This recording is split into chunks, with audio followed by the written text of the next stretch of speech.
அவ்வாறு வசதிகள் செய்து கொடுத்தும் மக்களுக்கு செய்ய வேண்டிய சரியான சேவை அவர்கள் வழங்கவில்லையா என்றால் அவர்களுக்கு எதிராக நாங்கள் நடவடிக்கை எடுக்க வேண்டியிருக்கும். අය අපේ රටේ කිසි තැනකට වැඩක් කරගන්න පගා දෙන්න යන්න එපා.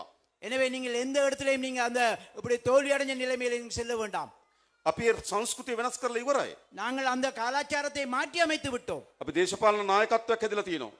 நாங்கள் அரசியல் தலைமைத்துவம் கொடுத்திருக்கின்றோம். ජනාධිපතිවරයා ලෙස මමත් ஜனாதிபதியான நான் අපේ කැබිනට් මණ්ඩලයත් என்னுடைய அமைச்சரவை අපේ മന്ത്രിවරුන් எமது மந்திரி பாராளுமன்ற உறுப்பினர்கள் මේ කිසිවෙක් இந்த எவருமே මහජනයාගේ සතයක් හොරකම් කරන්නේ නැති නාස්ති කරන්නේ නැති මිනිස්සු. பாராளுமன்ற பிரதிநிதிகள் எந்த ஒரு சதம் கூட வீண்விரயம் செய்யாத ஆட்களா இருந்து கொண்டிருக்கிறார். ලංකාවේ පළමු වතාවට ආණ්ඩුවක් හැදලා තියෙන හොරකම් කරන්නේ නැති. இலங்கையிலே முதல் தடவையாக அரச நிதியை கையாடாத ஒரு அரசாங்கம் உருவாக்கப்பட்டிருக்கின்றது. එහෙනම් මොකද කරන්න ඕන? எனவே என்ன செய்ய வேண்டும்? රාජ්‍ය නිලධාරීන්ටත් ඒක අකපයි. எனவே அரச நில அதிகாரிகளும் அரசிலே இருக்கின்ற உறுப்பினர்களும் அவர்களுக்கும் இது உள்ளடக்கும்படும் அதுவும் தேவை அவர்களுக்கு. කොහොමත් හොරකම හරාම්. எனவே களவு செய்வதிலிருந்து හරාම් හරාම්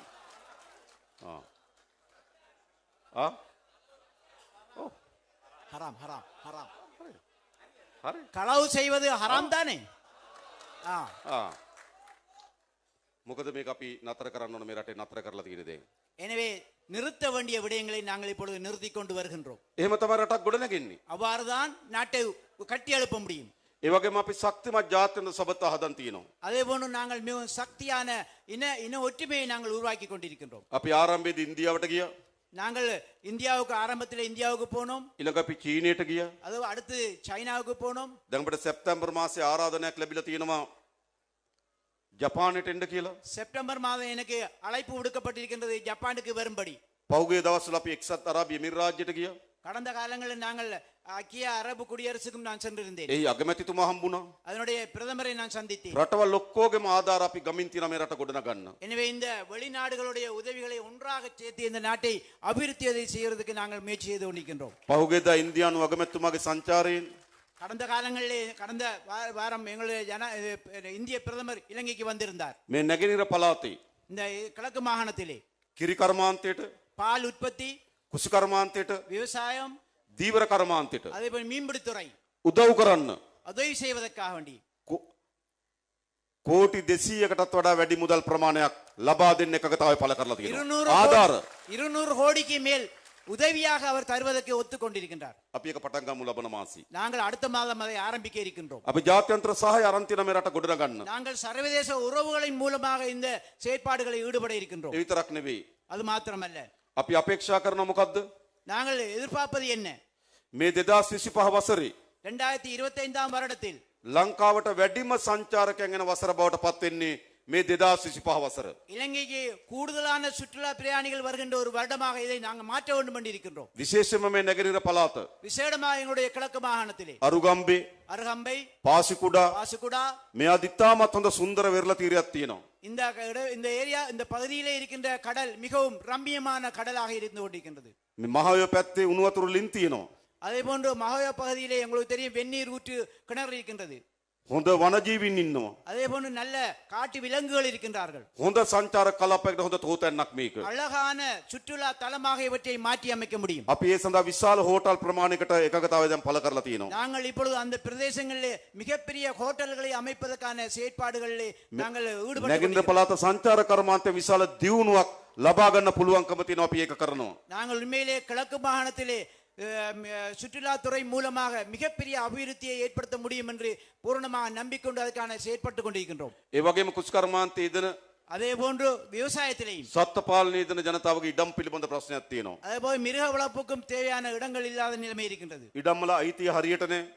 உண்மையிலே அந்த காணிகளோட உரிமை சரியாக எங்களுக்கு ඒක වනජීවියෙක්ගෙන් එළවනවා. ஒன்று அது காட்டிலாக்கா சொந்தமான்னு சொல்லுகின்றது. වන සංරක්ෂණයකින් එළවනවා. அது மாதிரி காட்டிலாக்கா அவர்கள் எங்களை திரட்டுகின்றார்கள். අපි නැවත ඉඩම් සියල්ල निराකරණය කරලා எனவே மிக விரைவிலே அந்த நிலங்களை எல்லாம் நாங்கள் விடுவித்து ජනතාවට වගා කරන්න ඒ ඉඩම් ලබා දෙනවා. එක ඉඩමක් මුඩුබිමක් හැටියට තියෙන්න බෑ. மக்களுக்கு அவற்றை ஈடுபடுத்தி விவசாயம் செய்வதற்கும் பயிரிடுவதற்கும் ஏற்று நாங்கள் விடுவித்து தருவோம் என்பதை சொல்லிக்கொள்ள விரும்புகிறேன். පළමු වතාවට රටේ ආණ්ඩුවක් ඇදලා තියෙනවා.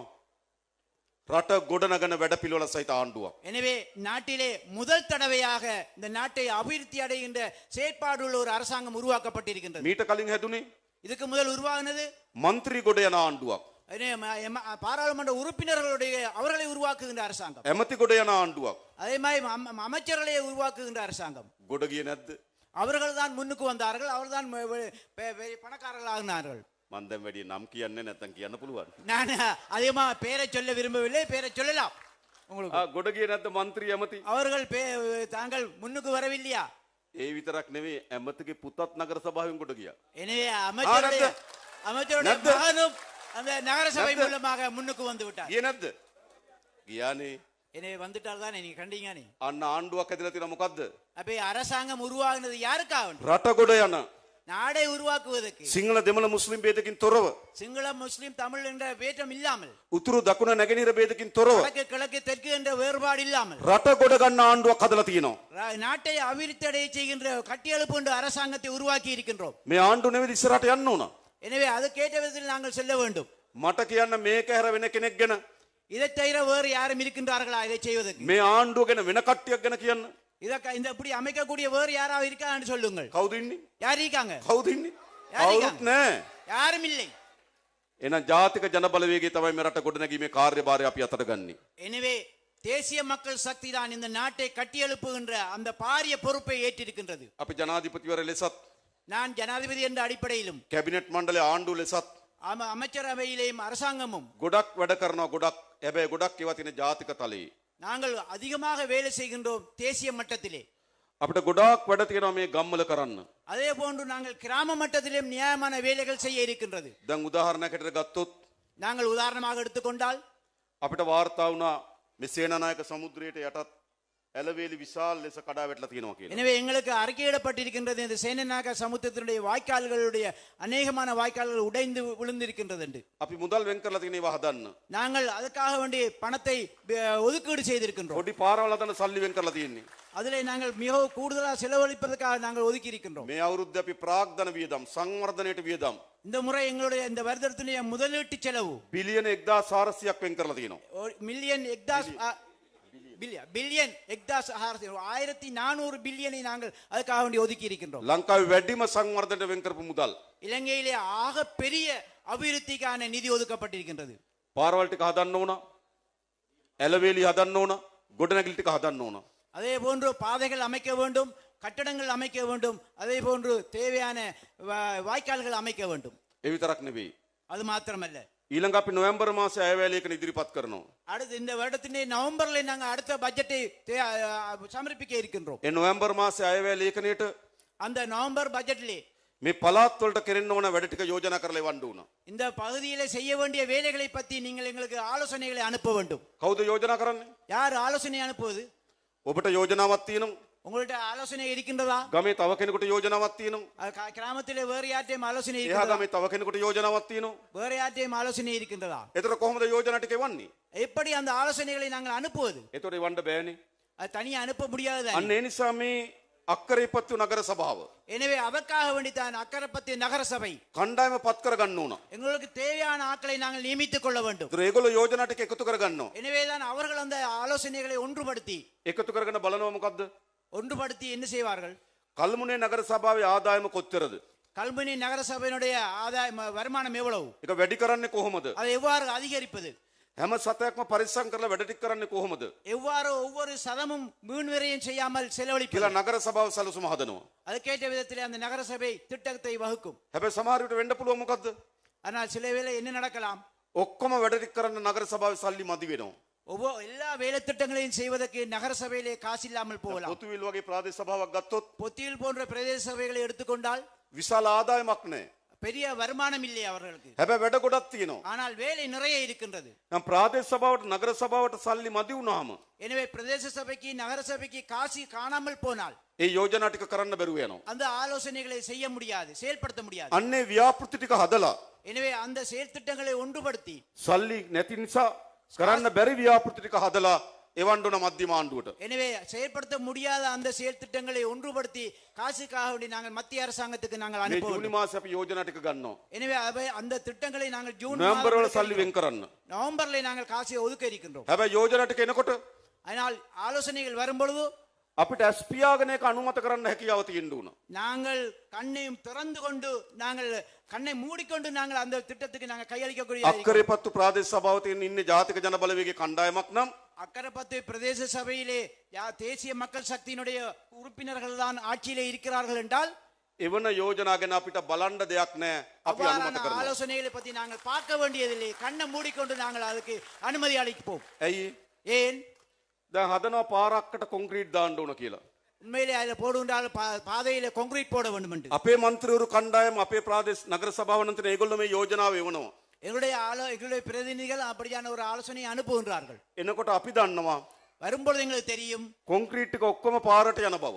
எனவே எங்களுக்கு தெரியும் கான்கிரீட் முழுக்க பாதையில போடப்படும் என்று எங்களுக்கு தெரியும். වෙන කණ්ඩායමක් ඉන්නවා. வேறு ஆட்கள் இருக்கிறார்கள். ඒගොල්ලෝ එවනවා මේ කොන්ක්‍රීට් පාරට සල්ලි දෙන්න කියලා. அவங்களும் கான்கிரீட் பாதைக்கு காசு அனுப்புங்கள் என்று ஆலோசனை அனுப்புகின்றார்கள். අපි எங்களுக்கு අපි බලනවා පාරට කීයක් යනවද සාක්කුවට කීයක් යනවද. எனவே நாங்கள் பார்ப்போம் பாதைக்கு எவ்வளவு காசு ஒதுக்கப்படும், அவங்களுடைய பொக்கெட்டுக்குள்ள எவ்வளவு காசு போகும் என்று தான் நாங்க பார்ப்போம். අපි බහණ්ඩාගාරේ සල්ලி එකතු කරලා நாங்கள் இது හොරකම් කරන්නේ නැතුව திரைசையில காசை ஒன்று சேர்த்து හොරකම් කරන්නේ නැතුව களவெடுக்காமல் නාස්ති කරන්නේ නැතුව வீண்விரையும் செய்யாமல் අක්කරේපත්තුවට එවන හොරකම් කරන්න. நாங்கள் அக்கரைப்பத்துக்கு அனுப்புறோம். இங்க களவெடுப்பதற்கு එවන්න ඕනද? கொடுக்க முடியுமா? එවන්නේ මතක තියාගන්න. அப்படியானதுக்கு நாங்க அனுப்ப மாட்டோம். ඇයි? ஏன்? අපි මධ්‍යම ආණ්ඩුව හොරකම නතර කරලා නම් நாங்கள் மத்திய அரசாங்கம் களவை நிறுத்தி இருக்கிறோம். ඒකෙන් ඉතුරු කරන සල්ලි ටික නම් එවන්න අක්කරේපත්තු සභාවට. அதிலே மிச்சம் பிடிக்கின்ற காசை நாங்கள் அக்கரைப்பத்துக்கு அனுப்புறோம். ඒකෙත් හොරකම නතර කරපු කණ්ඩායමක් ඉන්න ඕන. அதிலே களவெடுக்காத குறிப்பினர்கள் இருக்க வேண்டும். එනිසා කාටද මේවා යන්න ඕන? எனவே யாருக்கு நாங்கள் அனுப்புவது? මේවා යන්න ඕනකම තියෙන ජාතික ජන බලවේගෙම තමයි දිනන්න ඕන. எனவே தேசிய மக்கள் சக்தி தான் இதிலே வெல்ல வேண்டும். මධ්‍යම ආණ්ඩුව එක පැත්තක மத்திய அரசாங்கம் ஒரு பக்கமும் නගර සභාව තව පැත්තක. நகரசபை வேறொரு பக்கமும். මධ්‍යම ආණ්ඩුව හොරකම නතර කරන්න හදනවා. மத்திய அரசாங்கம் களவை நிறுத்துவதற்கு முயற்சி செய்கின்றது. ප්‍රාදේශ සභාව හොරකම් කරන්න හදනවා. பிரதேச சபையிலே களவெடுக்கின்றார்கள். දෙනවද එහෙම? நடக்கும் தானே? එහෙම දෙන්න ඕනද? அப்படி நடக்க முடியுமா? கொடுக்கலாமா? මධ්‍යම ආණ්ඩුව හොඳ දිශාවට රට මාරු කරලා තියෙනවා. எனவே மத்திய அரசாங்கத்துக்கு ஏற்ற விதத்திலே ஆட்சி மாற்றம் එන ஏற்படும். මේ ප්‍රාදේශ සභා නගර සභාවත් හොඳ දිශාවට අපි මාරු කරමු. எனவே பிரதேச சபை மாகாண சபைகளிலே நாங்கள் மாற்றி அமைக்க வேண்டும்.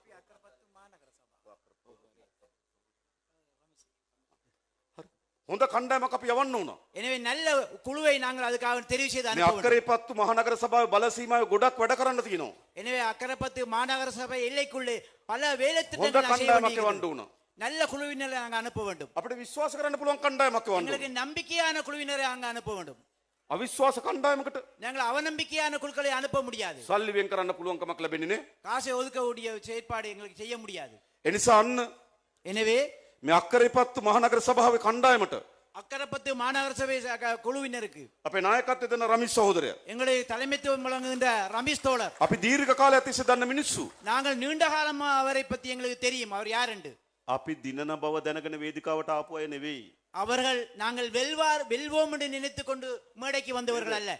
අපි 103 ඉන්නකොටත් நாங்கள் 103 இருக்கின்ற காலத்திலேயே අපිත් එක්ක හිටියේ. எங்களோட இருந்தவர்கள். අපි ගෙදර ගිහිලා තියෙනවා. நாங்கள் வீட்டுக்கு போயிருக்கிறோம், කාලා බීලා තියෙනවා.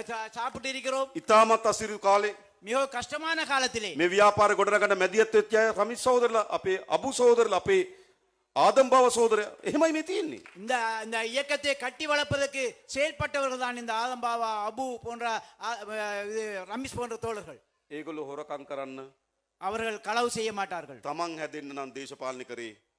அவர்கள் தான் உருவாக வேண்டும் என்றால் இந்த அரசியலுக்கு வந்திருக்க மாட்டார்கள். ඒගොල්ලන්ට වෙන පක්ෂ ගොඩක් තිබ්බ යන්න. எத்தனைய கட்சிகள் இருந்தது அப்படி போவதற்கு. අසීරුම කාලෙත් මේ පක්ෂ හිටියේ මේ රට හදන්න. கஷ்டமான காலத்திலே எங்களோடு ஒன்று சேர்ந்து இருந்தார்கள். ඒ නිසා මේ මහනගර සභාව බාර දෙන්න ඕනකම තියෙන්නේ. எனவே இந்த மாநகர சபையை யாருக்கு நாங்கள் ஒப்படைக்க මේ வேண்டும்? සහෝදරුන් මේ சகோதරියන්ට இந்த சகோதரர்களுக்கு நாங்கள் ஒப்படைக்க வேண்டும். හොඳ නගර සභාවක් අපි හදමු. நல்ல ஒரு நகர மாநகர சபை දූෂණයෙන් තොර නගර සභාවක්, அந்த ஊழல் இல்லாத ஒரு மாநகர சபை, සංවර්ධනය කරන නගර සභාවක්, அபிவிருத்தி அடைய செய்யக்கூடிய மாநகர சபை, සභාවේ තියෙන සල්ලි ටික පරිස්සම් කරලා ප්‍රදේශයට වැඩ කරන නගර සභාවක්. சபையினுடைய காசை மிக மிக நல்ல முறையில் செலவழிக்கக்கூடிய ஒரு சபை. මධ්‍යම ආණ්ඩුවත් එක්ක එකට වැඩ කරන නගර සභාවක්. மத்திய அரசாங்கத்துடன் சேர்ந்து இணைந்து செயல்படக்கூடிய ஒரு சபை. අන්න ඒ වෙනුවෙන් අපි எனவே அதற்கு ஒரு விதத்தில் මේ මැයි 6 වෙනිදා இந்த மே மாதம் 6ஆம் தேதி මේ නැගෙනහිර පළාතේ සියලු ප්‍රාදේශ සභා නගර සභා கிழக்கு மாகாணத்தில் இருக்கிற அனைத்து மாநகர சபை நகர சபைகளும் ජාතික ජන බලවේගයට බාර දෙන්න අපි වැඩ කරමු. ඒ වෙනුවෙන් එකතු වෙන්න කියලා ආරාධනා කරමින් මම නතර වෙනවා. සියලු දෙනාටම ජය වේවා කියලා ප්‍රාර්ථනා කරනවා. தேசிய மக்கள் சக்தியை வெல்லச் செய்வதற்கு நாங்கள் ஒன்றுபடுவோம், அதுக்காக வேலை செய்வோம் என்று கேட்டுக்கொண்டு நான் விடைபெறுகின்றேன்.